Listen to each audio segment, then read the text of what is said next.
తెతుగా మమ్మ ఇది పైతి 10/8/19 మనల్ని అందరు ఇంటర్వ్యూ తీసుకురంట, కానీ అందరు వాడుకోరంట తప్ప ఎవరికి టైంకి సాయం చేయాలంట. ఇప్పుడు నేను చూసేటోళ్ళు ఏమనుకుంటా తెలుసా, అరే మోహన్ స్మైల్ చూస్తే చెట్టు నవ్వుకోవచ్చు అని చెప్పి చూస్తారు. అంటే నేను మోహన్ స్మైల్ కొన్ని రోజులు వీడియోలు ఆపేసి జైలు వచ్చి వచ్చిన తర్వాత డమ్మిగా డ్రైవ్ అని అనుకుంటారా? నీకు బ్యాక్ సపోర్ట్ ఎవరు? యువశేఖరు, రాజు డేంజర్.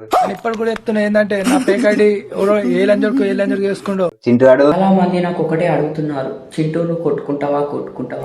ఆ కెమెరా ముంగలు ఉన్నప్పుడు ప్రతి ఒక్క యాక్టింగ్ చేసినంటే మన దగ్గర యాక్టింగ్ చేయవద్దు. అదే మనకు అదొకటి ఇష్టం ఉండదు. అంటే ఏడుస్తున్నా ఏం నువ్వు ఒకసారి చిన్న నవ్వి అద్దాలు పెట్టుకొని ఇట్లా నాకు ముఖం చూపాడు కానీ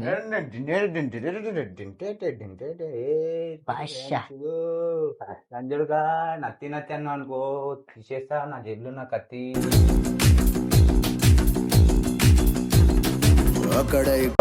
నేను కొట్టినా మస్తు మందిని ఓన్లీ కొట్టినా. రోజు కొట్టినావు అంటే నేను నువ్వు రోజు కొట్టినావు అది కొట్టలేనప్ప.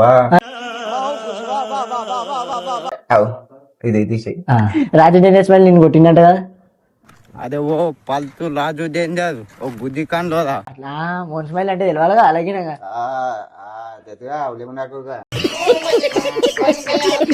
అలా ఉంటదని కథ.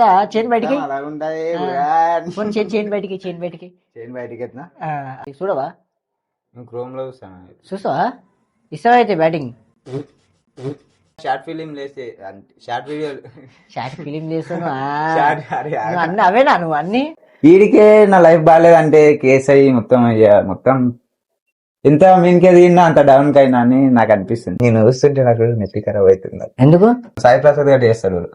ఎట్లా అంటే వాడు ఏదో ఉద్ధరించినట్టు చేస్తాడు, అట్లా చేస్తాడు. ఏం చెప్పాలి వానికి? వానికి టాలెంట్ లేదా? వాడు నిరూపించుకోమని ఉంటే నాకు లూప్ పాయింట్ దొరకంది, నేను ఎట్లా తిడతారా? పిసదంగి తిడుతున్నా మిమ్మల్ని. ఆ వీడియోలో అట్లున్నావు నువ్వు, డమియాన్లో కొన్నావు నువ్వు.